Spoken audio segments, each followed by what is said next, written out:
Pano ndi pa Nyasa VoiceBox pamene makhanda a Malawi osiyanasiyana amene amakhala ndi maganizo osiyanasiyana mmene ndale zathu kandisidwe ka dziko komanso kutsatira bwino kwa malamulo kuyendera kuno kwathu ku Malawi.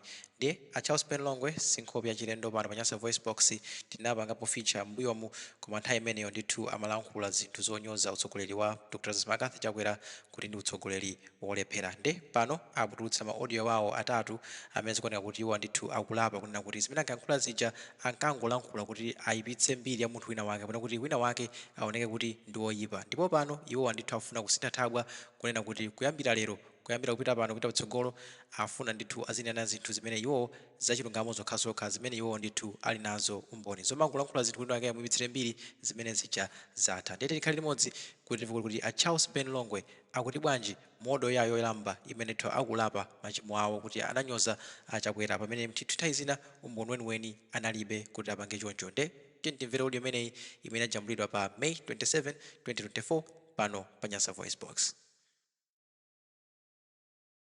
Kulandireni okondedwa omvera lero lino pa 27th of May 2024 and it happens to be on Monday while my time says 52 minutes after 10 a.m. chigawo chimene chakumawa ndipo mbwalo limene muli ndine Charles Ben Longwe. Okay. Dzana few days ago natulutsa audio ndipo audio imeneyi imanena kuti nditulutsa audio mutu wake confession. Ndipo anthu ambiri akhala kuyidikirira audio imeneyi kuti tifuna timve audio imene Ben Longwe wakonzekera yokhuza confession. Akuluakulu confession pachichewa ndi kuvomereza. And pa dziko pano palibe munthu amene azapulumuke kumbado uno umene tili uno kupita kumwamba kumene Ambuye Yesu ananena ku Yohane chapter chake cha is it 14 verse 1 is it 14 verse 1 kuna kuti ndikupita kukakonzani neyo malo ndipo kuti ndizabweranso kuzatenga inu kwa ine ndekha kuti kumene kuli ineko inunso mukakhale kumene kuja sikuzapitidwa without wina wake kupanga confess. Confession kwa anthu amene akudziwa mawu oti confession zikutanthauza kuti kuvomereza zolakwa zako. Confession mwayiona imeneyo kuvomereza zolakwa zako kapena kuvomereza zinthuzo kuti zili choncho kapena kuvomereza kuti zinali ndi choncho kapena zikhale choncho. Mwayiona imene confession kuvomereza. Nawo kumwamba sikudikira munthu kuti aonese zintchito zimene yamapanga. Ayi, kumwamba kumangodikira confession. Mukakawerenga ku Yohane chapter chake cha 1 verse yake 11 akuti anaza kuzacheza yekha koma ache amwini yekha sadamulandire iye. Verse ya 12 koma onse amene adamulandira iyeyo adapatsidwa mphamvu yakukhala ana Mulungu. Akuyankhula kwa anthu amene adamulandira iyeyo. Mukapita ku buku la Roma akuyankhula za kuvomereza. If you confess with your mouth that Jesus Christ is the Lord, you shall be saved. Ukavomegeza ndi pakamwa pako kuti Yesu ndambuye iweyo uzapulumuka. Kusonyeza kuti ngakhale ufumu wakumwamba kuti uchitike pa moyo wako si mmene iweyo umakhalira mwina pa laini kapena kuntchito kapena pa chechi mmene umapempherera kapena mmene umapembedzesera kupembedzesa. Iya Bible likunena kuti Paulo atakafika ku Beria anakapeza amuna opembedzetsa odziwa kupembedza odziwa kutamanda odziwa kulambira koma pa maguwa awo ansembe padalembedwa kuti kwa Mulungu osadziwika.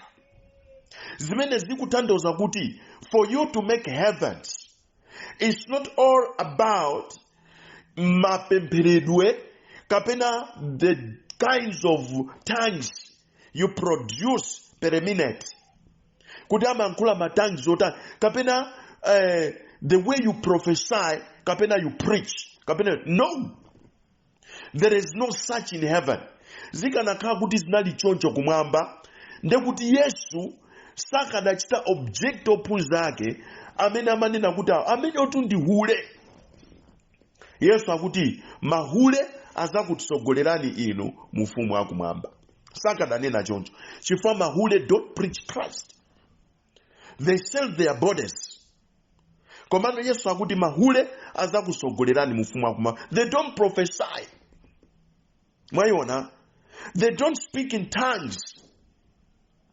Ntchito yawo ndi kugulitsa thupi lawo, agulitse ndekuti apeze ndalama, apeze chakudya cha tsiku limenelo.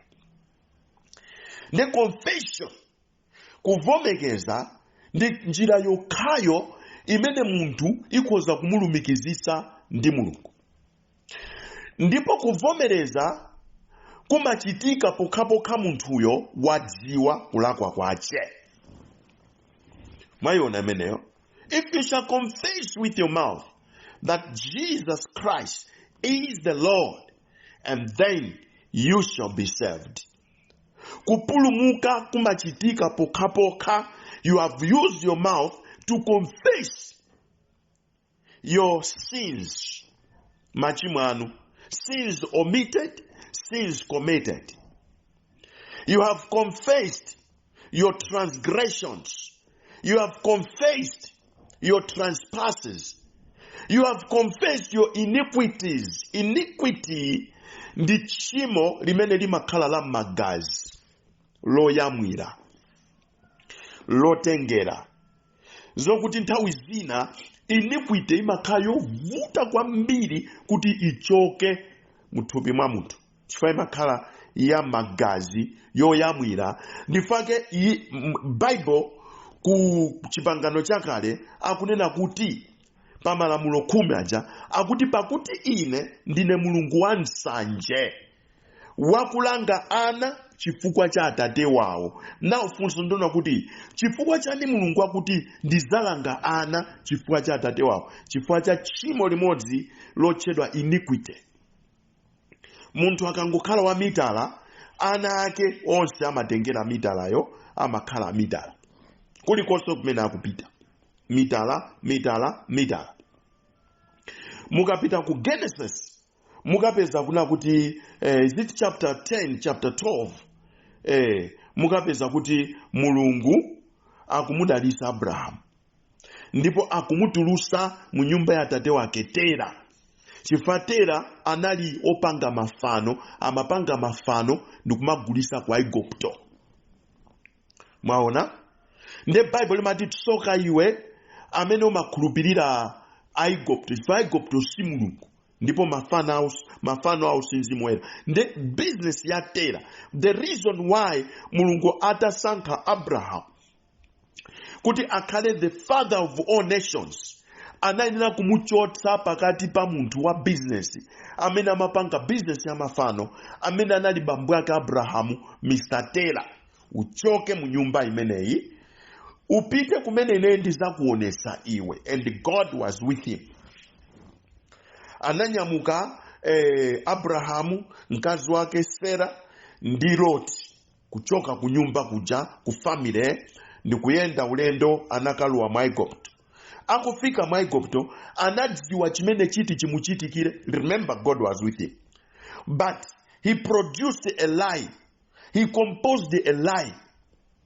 Kumuza mkazi wake, nthawi zambiri anthu abodza sana maoka amayenera kuti achite recruit anthu ena awathandizire kuti bodza lija ligwire ntchito. Nonse amene makonda bodza ndi kulichita mundimvesesa lero kunena kuti anthu abodza akamapanga bodza kapena akakhala abodza amaonesesa kuchita recruit anthu ena. Kuna kuti anthu enawo akhale part and parcel ya bodzalo. Nompezeka kuti tchimo la munthu mmodzi likuyenda likuzungulira. Ndiye Abraham composed a lie. Akunena kuti chani? kuti akazi anga ndinooneka bwino kwambiri. That is true. Ndipo inuyo ndiona kuti tikalowa mwa Iguptomo anthu akakufunani ndi kufunsirani, ndipo akadziwa kuti ndine mamuna wanu akandipha. Ndizoona kuti anthu akamufunsira, koma bodza lafika poti akandipha. Nde munene utikakafika kumeneko ukanene kuti ndiwe mulongo wanga. Bodza atu akumuuza mkazi wake, ukanene kuti ndiwe mulongo wanga. Anapita umeuja bodza lija limene Abrahamu anali nayo, anaipanga kompozi, waliperekaso kwa mkazi wake, wapanga recruit mkazi wake kuti mkazi wake akhale part and parcel ya bodza. Anthu abodza amayesesa kuti apeze munthu okuti bodzalo ampake akhale part and parcel ya bodza. Lero tu ndikuyankhula za confession. Okay? Nde mupite nayo nkhani Mulungu anapanga New Covenant chapter cha 15, chapter cha 17 Genesis. Tifike ku Genesis chapter 25. Mukapeza kuti mwana wake wa Abraham, Isaac, nayeso atakwatira kankazi kokongola kwambiri. Mayona, tingoti sanafike kumeneko. Abrahamu anakalowa mdera lina limene limatchedwa Gera, mzinda wa mfumu Abimeleki. Atafika so kumeneko analinyetsaso bodza. Chonde tikafika mudzimu unene kuti ndiwe mulongo wanga, waiwala zimene Mulungu amuchitira kwa Igupto, mene Mulungu ampulumutsira. Chifoti bodzalo, it was a built-in something imene inachita built-in muthupi lake, magazi mwake, ndatitu indi part 1. Ndangoyamba hapo. Ndiye anachita compose bodza lomwe lija akumpaka sonkazi wake kachiwiri. Waiwala kuti Mulungu wapanga New Covenant, chipangano Mulungu achikonzanso. Paka Mulungu anakakonzanso chipangano chija kachiwiri. Alright. Afika mujera kuti ukanene kuti ndiwe mulungu wanga. Ndemo semo Mulungu anali naye. Chifukwa Mulungu sakusiya mwansangayi. Ukamankhula bodza umakhala ndi majority imene imakuchita cover. Munthu aliyese wabodza amachidwa cover ndi anthu ena ake. Pamapezeka ti anthu tiwiri titatu tokupanga cover tokhala nawe. Ukamankhula chilungamo umakhala wekha. Pamene pali chilungamo makosana sipamakhala anthu 100 ayi. Sakhalapo. Pamene pali chilungamo anthu 100 sangakhalepo, anthu 10 sangakhalepo. Ndifa chake mukamve mene Mulungu amafuna kuononga Sodomu ndi Gomora. Akuti ndifuna ndiononge mzinda umene kumene kunali Loti ndi family yake, mkazi wake ndi ana ake awiri. Story yake ndikuwuzani kusogoloko. Ndifuna ndiononge Sodomu ndi Gomora. Ndiye ataganiza ononga Sodomu ndi Gomora, Abrahamu anamva chisoni kwambiri fandi mzinda umene nephew wake anaukonda kuti akakhale kumeneko. Pomvanso kuti Mulungu afuna kuononga, Abraham started pleading with God. Praying to God kuna kuti chonde musaononge mzinda. Nanga patapezeka anthu 50 amene akuyenda muchilungamo. Mulungu anana kuti ola anthu 50 ukulibe. He negotiated nangatapezeka kwa anthu 40 akuti kulibe. Nangatapezeka kwa anthu 30 ali kulibe. Atapezeka anthu 20 ali kulibeko. Atapezeka nanka anthu 10 ochita chilungamo. Muonongabe akuti kulibeko. Chifukwa chani? Pa chilungamo suyenda ndi anthu ambirimbiri chigulugulu. Pa chilungamo mayenda weka. Mayona meneyo. Mukamakhala ndikumakhala chigulu cha anthu. Ndikumana kuti we are working here chigulugulu. Udziwe kuna kuti ena ndi ma betrayers kapena iweyo sukuchita chilungamo. That is why you've got those people. Koma machita chilungamo makhala one out. Mulungu amakuchotsa ndukhala poteropo. Mayona meneyo. Chilungamo chimavuta kutsatidwa. Dziko lino lapansi lili full of corruption. Chinyengo, tikatitu chinyengo si kubandalama ku DPP, kubandalama ku MCP, kapena kubandalama mboma. Corruption ndiona kuti olo mwana okuti wangobadwa wangokula mwina wakwanisa 3 years wakaba nyama mumpika wa mayake. Kumufunsa mwanayo, iwe wabanyama mumpikali, wabanyama iweyo mumpikamu, nkamwa mwakomo mukuoneka kuti muli nyamali, akunama mwanayo wabadi nyama. Komano funso ndona kuti waphunzitsa kuti azinama, aziyankhula bodza kapena azikana ndi ndani. Padziko pano ndani amene anaphunzitsa mwana wake kuba kapena kunama ndi ndani? Palibe. Mwayiona imeneyo?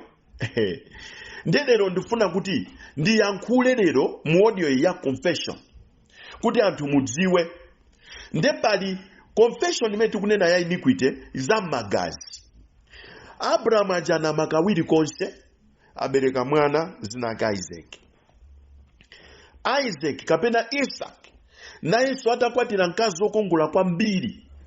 Ana neso ndipite kujera kumene ndili kuno njala zimene zimavuta anthu wandi njala. Njala ikavuta anthu amayamba mapropaganda. Mwayiona ameneyo mabodza. Chifukwa njala yatani kodi yavuta.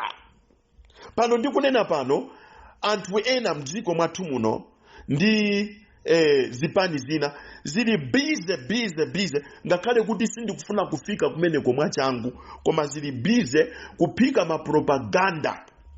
Popika mapropaganda akuenda kugwisa ntchito anthu aziyankhula bodza, azithamanga ndi mabodza. Mwayiona ameneyo kuti uja mumute yankhulani bodza ili nawo mumvere bwinobwino zimene ndifuna kuyankhula pano. Isaac nayenso akupita kwa mfumu Abimeleki kujera konkuja ndi mkazi wake. Asanalowe mu mzinda kumuwuza mkazi wake akuti tikamalowa umu usanene fa iwe ndioneka bwino kwambiri. Ma statement amene bambo ake amauza ama yake ndioneka bwino kwambiri mkazi wanga. Tikakafika mu mzinda umene usakanene kuti iweyo ndiwe mkazi wanga, ukanene kuti ndine mchimwene wako, chifukwa anthu aja akufuna ndi akakufuna akangodziwa kuti ndine mamuna wako andipha. Chimo lachoka kwa atate lafika kwa mwana. Those are iniquities. Machimo amagazi oyamwira zotengera za magazi. Alright. Pali anthu ena kuti dziko nosimungasinthe. Iwo mene alilimo ndimuti ndi mmene. Olo atawona chinthu chona kuti ichi ndi chabwino simungasinthe chifukwa chimo lao ndi la magazi anayamwira. Period. Ndipo amaonesesa kuna kuti chimo lao lija kamapanga pakhali anthu ena uwapanga support pa chimo lija. Mwayiona ameneyo? Ineyo ndinali ndi almost dziko lonse la Malawi chifukwa ndisafike kai kumenekoko ndithamanga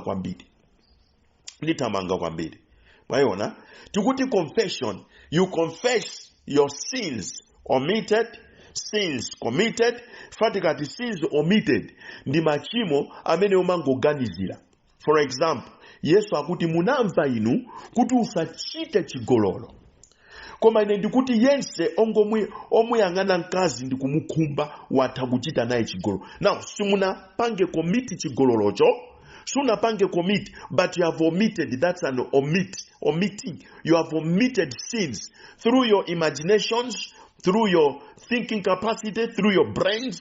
Mukuganiza chabe iweyo wachimwa.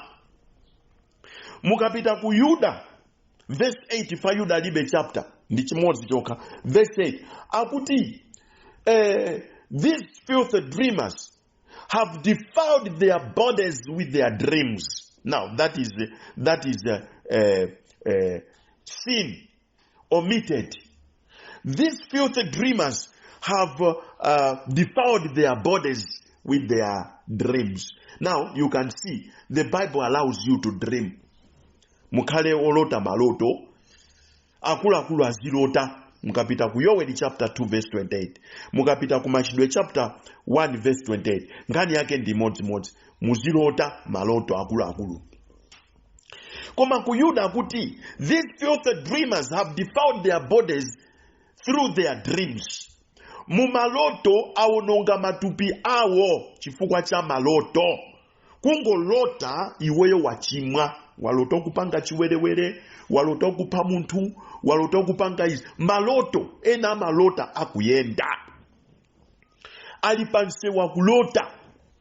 Dziko lathu la Malawi pali ambiri akulota, ena akulota atagwesa chakwera cha president aliwo, ena akulota anachoka mboma akufuna atabwerera mboma, nde maloto avuta kwambiri, nde polota maloto amenewo akuyenera kumachimwa pomapanga ma propaganda against the current government. Nde ukapezekanso iweyo ngati mene ndili ne Ben Longwe kuti ndikuyamikira boma, ndiye kuti anthu aja kwena kuti athane ndi Ben Longweyo athana naye bwanji. Mwaiona, Ben Longwe amangira nyumba MCP, Ben Longwe akubwera ku DPP, Ben Longwe wasiya nkazi, Ben Longwe walanda nkazi, Ben Longwe, you know all those propagandas. Ndizonena kuti let us defend ourselves. How do we defend ourselves? Nde kuti they have to omit sins every time. Sins omitted. Sins committed, ndi jayo mamba kuti ayamenyana, apana, apwetekana, aomberana, agwira ndi chigololo, agwa ukufiti, atani. Those are sins committed. Mayona meneo. Transgressions and trespasses. Ndi zinthu zona kuti walemberedwa malire, palibe njira apa, iweyo kukadutsabe. Osakodza apa, iweyo kupitabe kukakodza. That is the trespassing. Ukuchita trespass, provoking other people's anger. Imene yango khala, iwe you want to provoke. Uoneke, kuna kuti iweyo ndidolo, then you go to provoke those people who are silent. Who are silent. Amene sakukuyamba, ai. Sakukuyankhula zoipa, ai. Ndifake ndi manena nthawi zonse kuti up until today, I have never heard Dr. Lazarus Makathi Chakwera, His Excellency, the President of our country, atayima pachulu ndi kumanyoza Professor Arthur Peter Mutharika, kumanyoza Atupere Muluzi, kumanyoza Ndanaino Kichihana, kumanyoza kaya ena aliwonse wandale kapena kumanyoza Bantu Sanders Juma. You never ever do your research. Mayona, come on, look at the people who are dreaming. Zimena mapanga. Amene yo timpanga zakuti, amene ngati neyo Ben Longwe, nde ndufuna ndibwere ku confession yanga ya inelero. This audio speaks about me. Ili ndi part 1, part 2. Part 2 ndichita solero pompano nditumiza solero. Kuti mumvese bwino bwino. Mwayona amene machimo magazi amavuta kuchoka. Ndipo ukuyenera kuti upeze njira yokuti ungazipange disconnect bwanji ku machimo ngati amene. Chifukwa machimo ngati amenewa ndi amene amati ndizalangana chifukwa cha atate wawo. Mukaona Isaac wayankhula bodza, Isaac anaberekana 12. Ana awiri amene. Yakobo ndi ndani nzake uja. Anagulisa mphuza uja kwa Yakobo. Anagulisa mphuza. Mwaiona? Mkulu wake wa Yakobo anayenera kunama kwa Isaac. Yakobo afuna kudalisa Yakobo. Isaac afuna kudalisa Yakobo. Mkulu wake wa Yakobo anayankhula bodza, anakavala chikopa chifukwa Yakobo anali wa ubweya. Kuvala chikopa ndi kukanama kuti Yakobo yo ndine ndalitseni. Nde kumugwira kuti uzikumveka ndithu kuti musamaganize kuti zovala zabwino zimwaziyamba inu. Tikamati anapanga chikopa sikuti chinali chovala cha masewera yayi. Chodula kwambiri. Choti panopo mtati muchipeze mu shop simungakwanise kugula ifa mugula pa mtengo wa galimoto. Mwaiona amene. Akuti thupiri likumveka ndi kuti ndi Yakobo. Koma voice si Yakobo ya. Akuti andina amene anamudalitsa bodza limene. Manimva anayankhula bodza. Bodza lija linapitirira. Kupitirira mpakana mukapeza kunena kuti anthu ena anamugulisa Yakobo, anamugulisa Yosefe, mbali wawo uja. Azachita chani ndi maloto ake tione. Maloto ali magulu angapo. Mwaiona ameneyo. Bodza limene lija Yesu adalipeza pakati pa Ayuda. Mukawerenge, is it Yohane chapter 8? Kuyambira verse ya 32. Mukawerenge kuyambira 32 mpaka mafude chakuti mumve anthu ajakuna kuti ifetu ndife mbumba za Yakobo, za Abrahamu, anaka ya Abrahamu ndife. Yesu akuti mukanakhala mbumba za Abrahamu mukanandizindikira ine. Koma inu muli ndi atate wanu mdierekezi. Amene iyeyo, he was a murderer and he is up until today, and a liar. And he is not just a liar, but the father of all lies. Now, muone kuti muntu wa mabodza umakhala tate, nde kuti umachita create generation imene imazakhala ya mabodza throughout ku family kwako konse.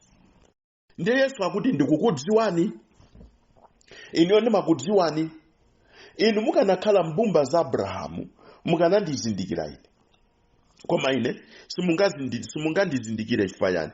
Chifukwa chonena kuti inuyo muli ndi atate wanu amene so ndimadziwa zina ake ndi njerekezi, Satana, amene anali wakupha kuyambira pachiyambi, komanso wabodza, komanso ndi tate wabodza lonse. So izo ti Satana usali yekha.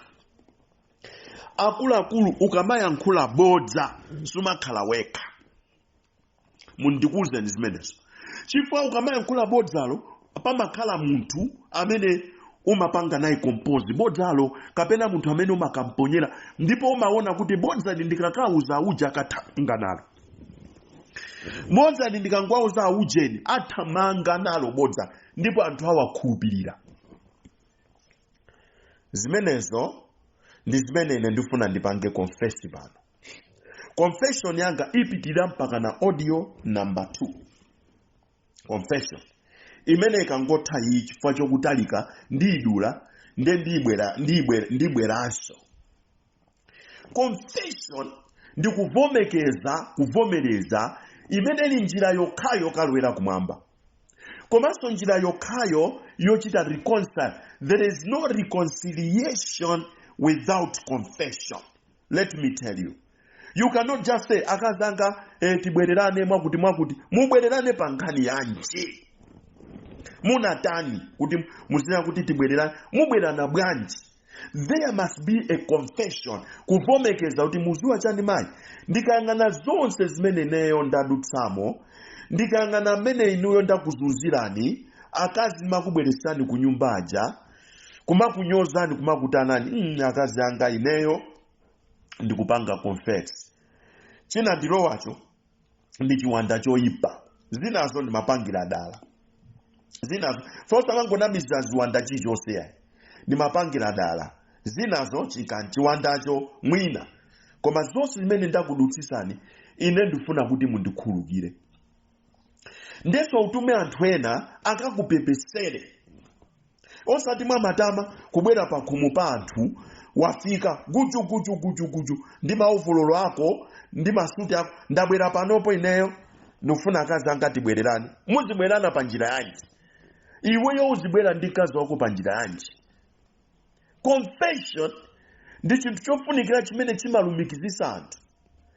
If you hear pa dziko lapansi pano kunena kuti dziko lakuti ndi lakuti akumenyana, ngondo yosatha mudziwe kuti among the people who are fighting, or among the groups who are fighting, there is no group that knows how to confess. Palibe gulu limene limadziwa kuvomekeza. The nkhondo continues.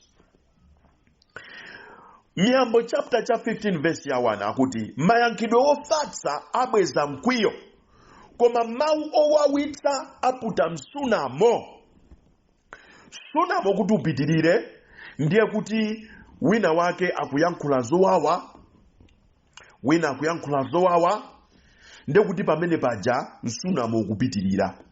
Nawe ine Ben Longwe ndikubwera ndi audio imeneyi, mutu wake confession, kuvomereza.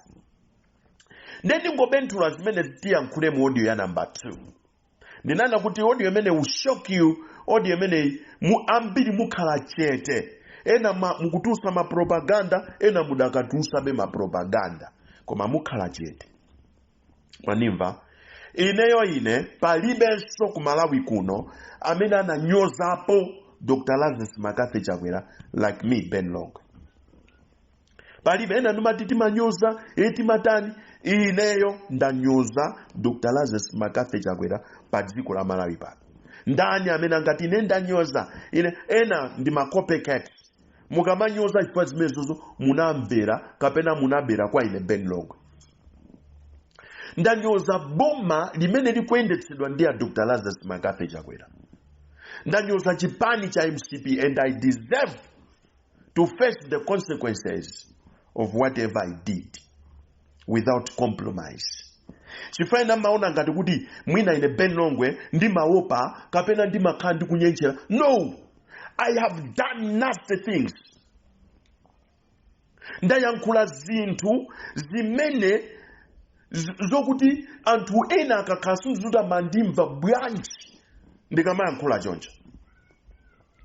Sinzota amagona bwanji amadzuka bwanji. I have done it. I have spoken.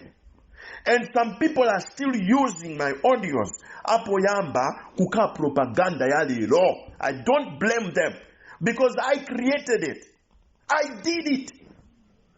So I don't blame those people. Amena matenga maudio zanga ndi kumaponya Ben Longwe tamumveni kumatenga timapisi kumaponya Ben Longwe anyoza Chakwera takaleka. I don't blame you guys. I blame myself because it was me who was composing such kind of malpractices. It was me who was composing such kind of nasty zintu zoyipa through rudeness and other things. Kusaweruzika, kusafuna kumva chilungamo, kusafuna kuona chimene chikuchitika. I created the damage in other people's lives. This is the truth. And the truth must be spoken. And I'm speaking the truth.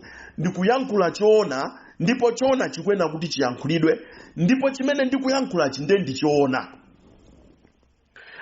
Anthu akudziko aja amene amandichemerera ndikamanyoza boma, kumanyoza Dr. Lazarus Makafe Chakwera, Mai Monica Chakwera, anawo sachinanika aja, kumanyoza Attorney General, Inspector General wa polisi, anthu ambiri amakondwera ndi nyozo chifukwa pamene pali nyozo ambiri amaombera manja. Kwa. Tiyeni nayo man. Apo ndemwe ayita big. My comments because I've spoken something ill. Imene ikuvulaza wina wake kwina kwake. Koma mwina proof ya zimene zonso dilibe. Mwayiona imene yo. Nde I would like to start from there. Audio itere pamenepa. Chifaya ata 31 minutes. May God bless you. Let us meet in the next audio. Thank you very much. Thank you very much.